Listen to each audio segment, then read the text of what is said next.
तो आइए जानते हैं देश और विदेश की 10 बड़ी खबरों के बारे में सिर्फ 5 मिनट में। अगर अब तक आपने चैनल को सब्सक्राइब नहीं किया तो सब्सक्राइब करके रख ले और वीडियो को लाइक कर दे।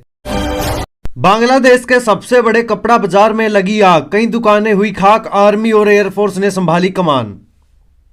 रिपोर्ट के मुताबिक आज सुबह करीब 6:15 बजे राजधानी ढाका के प्रसिद्ध कपड़ों के बाजार में आग लगी।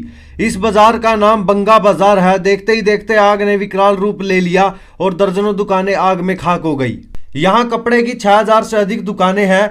बताया जाता है कि 2 दर्जनों से ज्यादा दुकानें अब तक खाक हो चुकी है। राहत बचाव के लिए आर्मी और एयरफोर्स ने कमान संभाल ली है। पीएम को मिला एनसीपी का साथ, पवार बोले अपने करिश्मे की वजह से 2014 में जीते थे मोदी, उनकी डिग्री पर सवाल उठाना गलत। प्रधानमंत्री नरेंद्र मोदी को राष्ट्रवादी कांग्रेस पार्टी एनसीपी के नेता अजीत पवार का साथ मिल गया है। पवार ने कहा कि मंत्रियों की डिग्री पर सवाल उठाना सही नहीं है। लोगों को इस बात का ध्यान देना चाहिए कि किसी नेता ने अपने कार्यकाल में क्या हासिल किया। पवार ने पीएम मोदी का भी जिक्र किया, कहा कि 2014 में अपने करिश्मे की वजह से वह चुनाव जीते थे, डिग्री के आधार पर किसी ने उन्हें वोट नहीं दिया था। सिब्बल का पीएम पर पलटवार, यूपीए के दौरान भ्रष्टाचारियों को सबसे ज्यादा सजा मिली। प्रधानमंत्री नरेंद्र मोदी के कोई भी भ्रष्टाचारी बचना नहीं चाहिए वाले बयान पर राज्यसभा सदस्य कपिल सिब्बल ने मंगलवार को पलटवार किया। उन्होंने कहा कि यूपीए शासन के दौरान भ्रष्टाचारियों को सबसे ज्यादा सजा मिली थी। साथ ही उन्होंने पीएम से पूछा कि भ्रष्टाचारियों को कौन बचा रहा है। मनीष सिसोदिया को नहीं मिली कोर्ट से राहत, 17 अप्रैल को फिर पेश होंगे आदेश। दिल्ली शराब नीति घोटाला के आरोप में बंद पूर्व डिप्टी सीएम मनीष सिसोदिया को अभी भी कोर्ट से राहत नहीं मिल पाई। राउज एवेन्यू कोर्ट ने मनीष सिसोदिया को न्यायिक हिरासत 17 अप्रैल तक के लिए बढ़ा दी है। ट्विटर पर हुआ बड़ा बदलाव, नीली चिड़िया की जगह दिखा कुत्ता।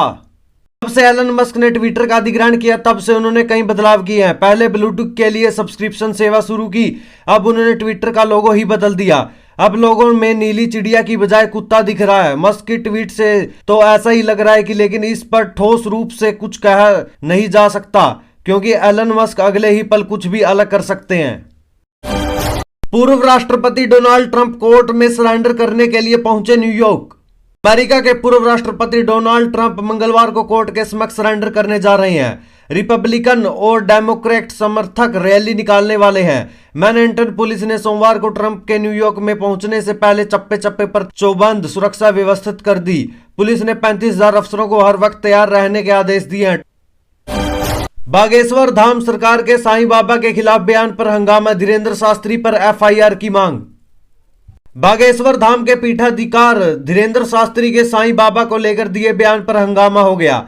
इस मुद्दे पर महाराष्ट्र की सियासत भी गर्मा गई है। अब शिवसेना उद्धव ठाकरे गुट के नेता राहुल कन्नल ने पुलिस को एक पत्र लिखा जिसमें बागेश्वर धाम के पीठाधीश्वर धीरेन्द्र शास्त्री के खिलाफ एफआईआर दर्ज करने की मांग की है। शिवसेना नेता धीरेन्द्र शास्त्री द्वारा साईं बाबा को लेकर की गई टिप्पणी से नाराज हैं। ऐप से हाजिरी लगाने के खिलाफ मनरेगा मजदूरों का प्रदर्शन 40वें दिन भी जारी, डीएमके और आरजेडी ने दिया समर्थन। दिल्ली के जंतर मंतर पर पिछले 1 माह से अधिक समय से मनरेगा मजदूरों का विरोध प्रदर्शन जारी है। ऐप आधारित हाजिरी सिस्टम के खिलाफ मनरेगा मजदूरों का प्रदर्शन सोमवार को 40वें दिन भी जारी रहा। डीएमके सांसद कनिमोझी और आरजेडी सांसद मनोज झा ने मजदूरों का समर्थन करते हुए नई व्यवस्था को वापस लेने की भी मांग की। बैंकों में बिना दावे पड़े 35,012 करोड़ आरबीआई को सौंपा, सरकार ने लोकसभा में दी जानकारी। देश के सरकारी बैंकों में बिना दावे के जमा पड़े 35,012 करोड़ रुपए फरवरी में रिजर्व बैंक को स्थानांतरित किए गए। सोमवार को यह जानकारी लोकसभा में वित्त राज्य मंत्री भागवत कराड़ ने दी। कराड़ ने लिखित जवाब में बताया कि सबसे ज्यादा 8,086 करोड़ भारतीय स्टेट बैंक के पास जमा थे। इसके बाद 5,340 करोड़ रुपए पंजाब नेशनल बैंक, 4,558 करोड़ रुपए कैनरा बैंक के पास जमा थे। इसमें ज्यादातर रकम उन खाताधारकों की है जिनकी मौत हो चुकी है और किसी ने भी वर्षों से इस रकम को लेकर दावा नहीं किया। हुगली हिंसा, भाजपा पर हमलावर हुई ममता बनर्जी, कहा बिना अनुमति अल्पसंख्यक इलाकों में जानबूझकर घुस रही भाजपा। पश्चिम बंगाल के हुगली में रविवार को हुई हिंसा को लेकर ममता बनर्जी ने भारतीय जनता पार्टी पर हमला बोला। उन्होंने सोमवार को आरोप लगाते हुए कहा कि भाजपा जानबूझकर राज्य के अल्पसंख्यक इलाकों में बिना अनुमति रैलियां निकाल रही।